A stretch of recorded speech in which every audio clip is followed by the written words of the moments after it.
Hello, thanks so much for joining me. It is Tuesday, which means it is time for another Ask Anne-Marie Rose live show. And today we're talking all about how to define your brand voice. So this is something I used to not hear much about. Everyone used to be very concerned with their visual brand presence and still are, obviously, rightfully so. Logos, colors, website layouts, all that stuff. And I've never been a designer, so that was never really my forte. But I know it used to be, especially for my clients, even for myself, a huge, concern, the thing that was top of mind for people. Now I've been hearing more and more people asking me and other, just peers in the online entrepreneurial space talking about how important it is to have a clear and defined brand voice. This has been a part of my process for years that I work on with my clients, but I know that it's starting to become more and more known how truly important it is. Because when you think about it, social media, the number of business owners on social media keeps growing every single day. I'm gonna take my bracelets off so they stop jingling around. Keeps growing every single day. And let's be honest, there are people out there doing what you do and sharing similar content to the stuff that you're sharing. But it really, if you have your own unique, authentic way of sharing your message, of communicating about what it is you do and of serving people, then you are going to stand out in a bigger and better way than the people who maybe just sound like everybody else.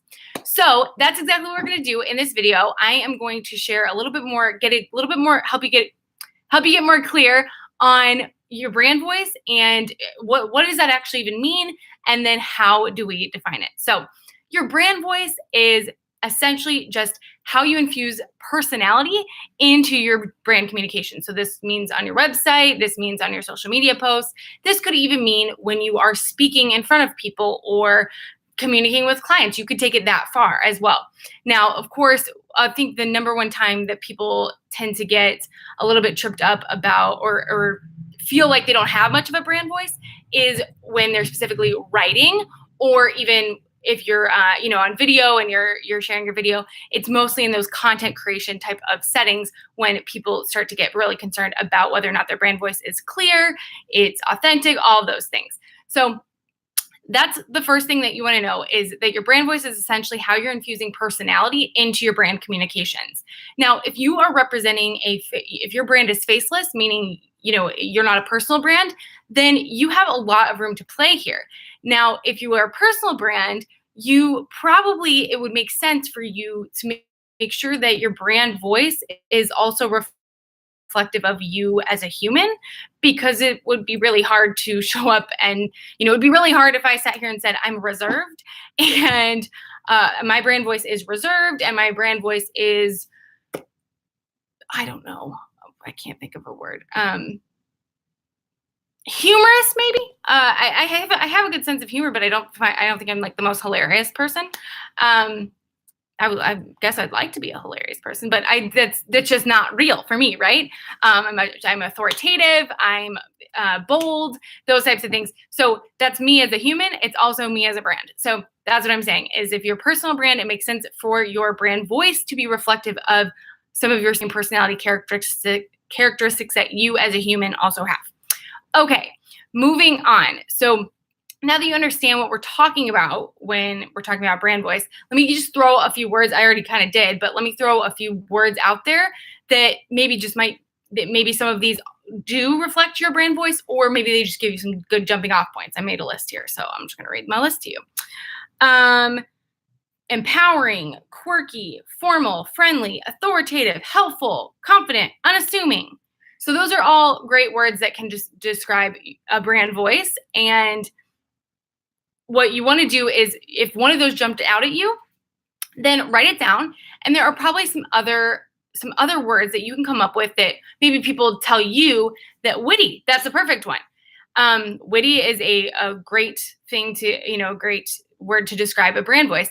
And most brands have a few words that describe their brand voice. When I work with my clients, we come up with 4, and we kind of then move into, okay, now how does that actually look when we're utilizing that brand voice? Because also, just like we are as humans, we might talk a little bit more loudly in certain situations, or and loud isn't necessarily a great word to describe brand voice, but we may be a little bit more bold and upfront, direct with the people that we know well. And you might be a little bit more reserved, a little bit more approachable in another situation where, like when you're with family, you may just tell it how it is. But if you are meeting someone for the first time, you might be more inquisitive and curious and asking things so that you can sort of get a feel for how it is they might respond to certain things that you say. So just like you would do that in real life, it makes sense for you to sort of tailor your brand voice so it's going to be most approachable for the audience that you're reaching in that particular communication. A good example of how this would apply for our brand would be a social media post versus an internal email to your team. Okay, so your brand, you still would likely be using a brand voice. For the team, it's kind of different. An email out to your clients, okay? We'll use that. So you may use a slightly different tone of voice. Now we're going down a rabbit hole here, but ultimately I like to think of it all as your voice, but you might use a slightly different tone with your clients than you would use with your social media followers. Hopefully that makes sense. But ultimately, it's all going to ladder back to the brand voice is still one cohesive brand voice. It's just that you may put a little different flavor on it depending on the setting. All right. So like I gave you that list, and I want to show the difference, and then we're going to dive into the steps that you can take to define your own brand voice. But I want you to really understand, because this can be a sort of a vague concept. So now, when you are actually applying the brand voice, it's going to help to dictate the words that you're using. So obviously, words evoke emotion in all of us, and you want to be mindful about the words that you're using, because those are going to reflect that personality that you're trying to infuse into your communications. So let me give you an example here of applying two different brand voices to the same type of communication. So let's just pretend that you are going to create a blog, and we're titling the blog here. So title the blog, and ultimately what's being communicated in this blog is creating a good Instagram post. It's a step-by-step that's going to walk through how to create a good Instagram post, okay? That's ultimately the message that's being delivered in this. Let's pretend you're a social media manager, okay? Now, if your brand voice is inspiring, then a way that you might title this post that would be reflective of your brand voice would be, how my client attracted 10 dreamy new customers with a single Instagram post. That's reflective of a story. So you might take a more storytelling approach, still showing the steps that your client, the steps you went through to create a great Instagram post for your client, but you're framing it as a story, because why? Stories are inspiring. So people I remember I used to read like Chicken Soup for the Soul when I was like a kid, because the stories were so inspiring. We're all inspired by great stories, and that's really what we're communicating here in the way that we've titled that. If your brand voice is inspiring, it makes sense for you to lead with stories more often than things like statistics or just kind of a straight up direct version of what it is you're going to be sharing. Now, what if your brand voice is informative? Now, this is an instance when it might make sense to use some statistics in your brand voice. If you're very much about, here's the information, let me share it with you, almost like that step ahead of the game type of a brand, where you know that your followers, your audience is looking to you for the expertise. What's the latest kind of a thing? A way that you might frame this same title, or a post about how to create a good Instagram post. Maybe you might title it, optimizing Instagram content to reach 30% more people each time you post. That could be a great title for a blog post all about creating a good Instagram post. You've just now thrown some stats in there and thrown a little bit of lingo like optimizing. I don't know how lingo-y optimizing is, but you know what I mean. It sounds very expert level. It sounds like you're going to inform me. You're going to tell me what's up. You're going to tell me what I need to know. So then you're going to start to attract the type of people that love the way that you communicate. That's really ultimately what the point of having a solid brand voice is all about. It's because it's going to help you to attract the people that you're truly meant to serve. So that's step one. That's like the pre-work here. The pre-work here is figuring out who who it is you're trying to reach. So if you once you know that, then you are good to go, and we can dive into defining and refining your brand voice. So get that picture in your head of your ideal client, or the people even in your past that you've loved working with. That I want you to have somebody in mind, and then as we run through these, as you run through these steps, then it'll be helpful for you to kind of refer back and think, how would this resonate with that person who is the type of person I want to be attracting? So let's get into the steps now. Now that you understand your brand voice, you understand the pre-work that needs to be, you understand what a brand voice is, you get how the brand voice can be applied, and then now you also understand the pre-work, which is knowing who it is you're trying to reach with your message. Now we can understand what the type of voice that we need to speak to them in. And here's how we define that. First thing that I'm going to recommend that you do, and all of these are things I've actually had to apply because the shortcut is working with a brand strategist. So a good brand strategist should be able to help you to define and apply your brand voice in a couple of consultations.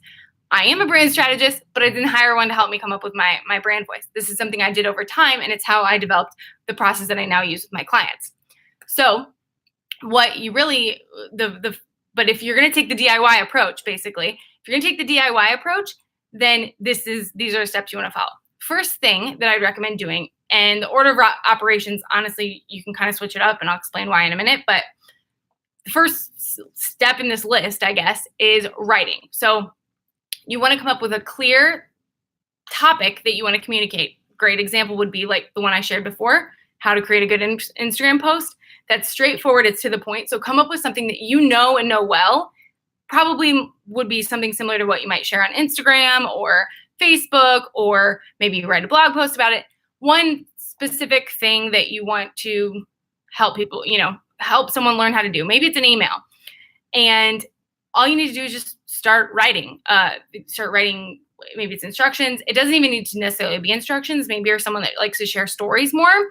Maybe it's a story that you'd like to tell people. But ultimately, you want to think about, what's the message, what's the takeaway I want people to get out of this, and then go ahead and just start writing and communicate the message.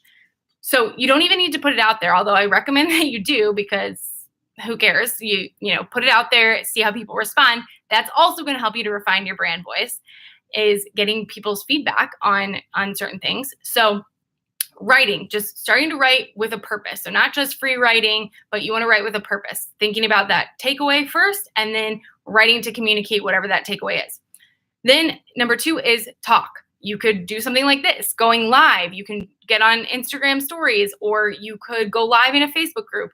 You could even just as simple as I love the audio features in Instagram DMs. You could do that. You could, what else? Just getting on calls with people or going to coffee. And same deal though, you want to have like a takeaway that you want people to get, or, you're in a conversation or back and forth voice memoing someone on Instagram, and it's really relevant to the topics that you would be communicating as your brand. A good example of this would be if you were to message me and say, hey, I've been trying to refine my brand voice. Where do you recommend I get started? And I was just going back and forth with you about this via Instagram audio messages or voice messages. So all I'm saying here is that you want to be talking it out as well, because some of the words that you use verbally they'll likely be different than the words that you're using in a written form. And eventually you want those to overlap quite a bit. But I know that so many of us were trained in school to write like so professionally, and especially if you come from the corporate world, very dry writing, very expected to be grammatically correct, no fluff, all of that stuff. So it may take a little while for you to expand your writing horizons or your ability to write in a way that's similar to how you would speak. And there are things like I said that you speak that don't make sense necessarily to put in writing, but we want the goal here is for people to say, I can hear you saying this when you're writing, and for it to still deliver the message either way. Okay. So those are basically the first 2 things. If you feel more comfortable talking than writing, then talk first. If you feel more comfortable writing than talking, then write first. So do whichever one's easiest first, but I would give yourself do this a few times to get the exercise, to to get the point. And then you can even put it in like a word cloud and see the words that you're using often. And that will start to help you to get clearer and clearer on how it is you're communicating and how the voice that you're already using. And then once you get clear on the voice you're already using, then we can tweak and tailor. How do we tweak and tailor? By knowing how it is you want to be resonating with the people that you want to serve. So one of my words for my brand voice is empowering. So something that I do and something that I'm going to recommend that you do is make note of when you're reading something or listening to content that makes you feel the same way you would like to make your ideal clients and customers feel when they're consuming your content. So something that you could do is create a folder in your email inbox. So when you receive an email that you believe reflects the brand voice that you would like to be utilizing or a component of the brand voice you'd like to be utilizing, you could save it and come back to it and say, okay, what did they do that made me feel empowered or made me feel inspired or informed or whatever? And then you can start to incorporate something, not copying their words directly. I don't know why you would do that, but utilizing some of those same tactics to